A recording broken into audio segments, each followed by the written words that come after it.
எல்லோருக்கும் வணக்கம் நண்பர்களே. நேற்று எந்த விதமான பிரயோஜனம் இல்லை மார்க்கெட்டில். இன்னைக்கு கிஃப்ட் நிஃப்டி சிக்னல் என்ன சொல்லுது அப்படின்னு பார்த்தீங்கன்னா, அட பாவிகளா எங்களை பிடிச்சி கீழே தள்ளி விடுறதே உங்கள் வேலையாக போச்சு அப்படின்ற மாதிரி ஒரு 50-100 பாயிண்ட் வந்து ஓப்பனிங்கில் கொஞ்சம் வீக் சிக்னலாகத்தான் தற்போதைக்கு கிஃப்ட் நிஃப்டி காமிச்சிக்கிட்டு இருக்கு. கிஃப்ட் நிஃப்டி தற்போது 24,260 இருக்குது.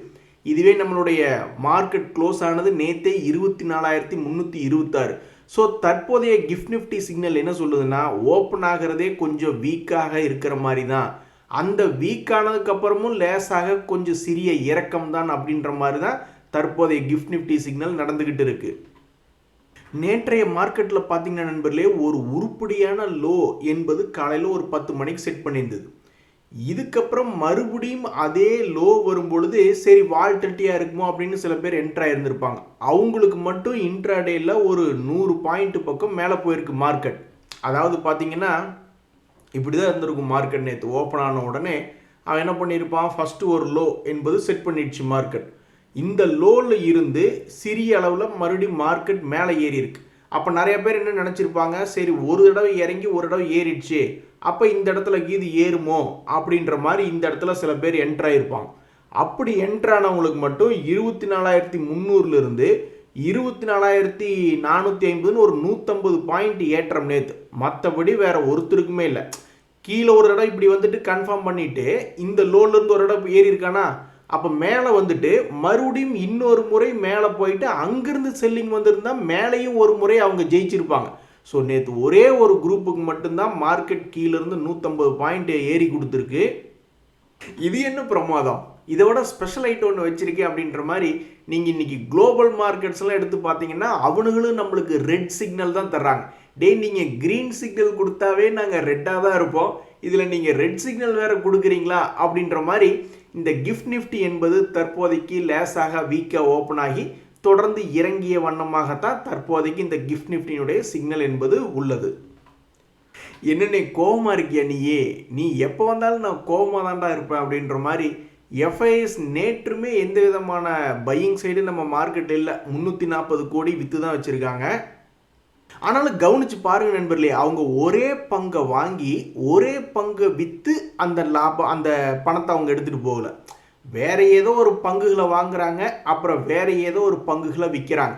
அதுக்கப்புறம் ஒரு வேளை அவங்க இன்றைக்கி வாங்கின பங்குகள் அடுத்த சில டைமில் ஏறும் பொழுது அப்புறம் அதை விற்றுட்டு வேறு பங்குகளை வாங்குறாங்க. எப்படியோ நம்ம மார்க்கெட்டில் இன்னுமே வந்து நீங்கள் டிஐ ஸ்கீக்குள்ளே அவங்களும் நம்மளுடைய மார்க்கெட்டில் பணத்தை டிரான்சாக்ஷன் பண்ணிக்கிட்டு தான் இருக்காங்க. நம்மளும் 17,000 கோடிக்கு வாங்கி 16,000 கோடிக்கு விற்கிறாங்கன்னா அவங்களும் 17,000 கோடிக்கு வாங்கி 18,000 கோடிக்கு விற்கிறாங்க. ஸோ முதல்ல வந்து நம்மளால் 4,000 5,000 கோடிக்கு தான் வாங்கி விற்றுக்கிட்டு இருந்தாங்க. இவங்க அப்போ 17,000 கோடி 12,000 கோடின்னு பெரிய ஆளுகளாக இருந்தாங்க. இப்போ நம்ம ஆளுகளே அந்த அளவுக்கு டிரான்சாக்ஷன் பண்ணிக்கிட்டு இருக்காங்க. நீ எந்த கம்பெனி வாங்குற, எந்த கம்பெனி விற்கிற அதை சொல்லு எங்களுக்கு அப்படின்னா அது நம்மளுக்கு தெரியவே வராது. Maybe black deal bulk deal அவங்க பண்ணுறாங்கன்னு வச்சிங்களேன், அந்த சமயத்தில் நம்மளுக்கு தெரிய வரலாம். நண்பர்களே, இன்னைக்கு மிக முக்கியமான ஷேரினுடைய செய்திகளை வந்து SBI, Titan, ABB India, Hyundai மோட்டார்னு எல்லாமே வாலட்டிலிட்டியான பங்குகள் தான். எல்லாமே ஹெவி வெயிட் சாம்பியன்ஸ் தான். ஸோ இன்றைக்கி வர ரிசல்ட்டுகளும் ரொம்ப முக்கியமாக இருக்குது. ஆனால் துரதிருஷ்டவசமாக இன்றைக்கி வர ரிசல்ட்டு பெரும்பாலும் அடுத்த நாளில் தான் இம்பேக்ட் ஆகும். ஆனால் நாளைக்கு லீவாக போய்விட்டது.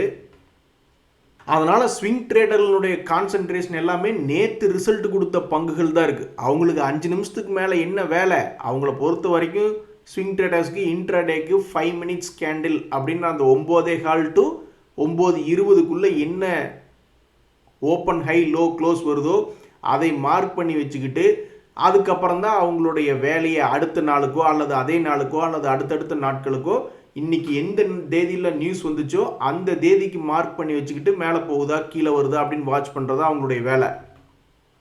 ஸோ இன்றைய தேதியில் இந்த பிஎஸ்சி அப்படின்ற பங்கு காலையில் ஓப்பன் ஆன ஒரு கேண்டிலுக்கு பின்னாடி பெருசாக கீழே வருதா அல்லது மேலே வருதா அப்படின்ற மாதிரி வாட்ச் பண்ணுவாங்க.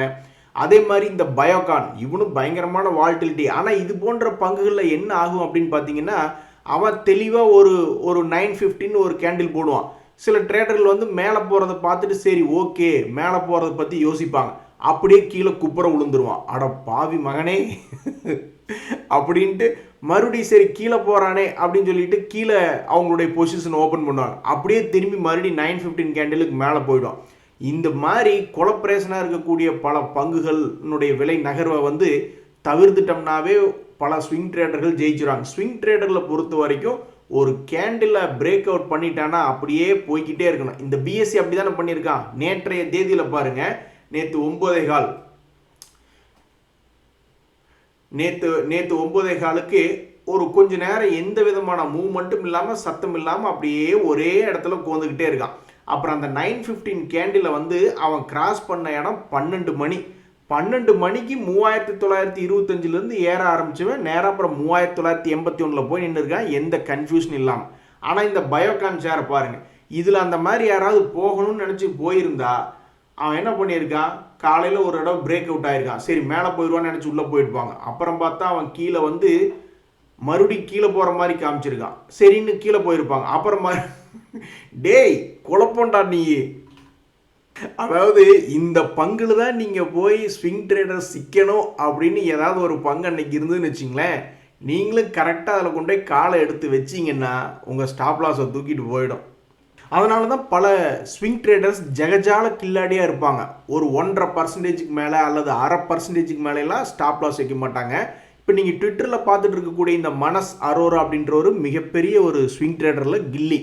இவர் என்ன பண்ணுவார் அப்படின்னு பார்த்தீங்கன்னா, வாலட்டிலிட்டி கான்ட்ராக்ஷன் பேட்டர்ன், அதாவது ஏதாவது ஒரு டைமில் குறுகிரும், அதுக்கப்புறம் கண்டிப்பாக இந்த ஸ்டாக் வெடிச்சு செதறும் அப்படின்ற நேரத்தில் உள்ளே போவார்.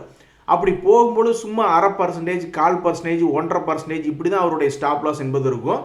அதே மாதிரி ஒவ்வொரு ட்ரேட் எடுக்கிறதுக்கு முன்னாடியும் இவர் வந்து ட்விட்டரில் போட்டுட்டு தான் ட்ரேட் ஒன் பண்ணுவாப்புல.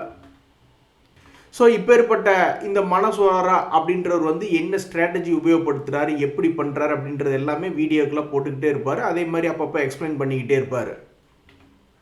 ஸோ இப்போ சமீபத்தில் பேடிஎம் அப்படின்ற பொசிஷன் எடுத்திருக்காரு, அது என்ன ஆக போகுது அப்படின்றது பார்க்கணும். அதே மாதிரி இந்த பெல் ரைஸ் அப்படின்ற பங்கு வந்து இதுக்கு முன்னாடி ஒரு பொசிஷன் எடுத்திருந்தா சொல்லியிருந்தாரு. அதுக்கப்புறம் அதை நான் வச்சுக்கிட்டே இருக்கேன்னு இவர் என்ன பண்ணுறாரோ அதை வந்து சொல்லிக்கிட்டே தான் இருப்பாப்புல.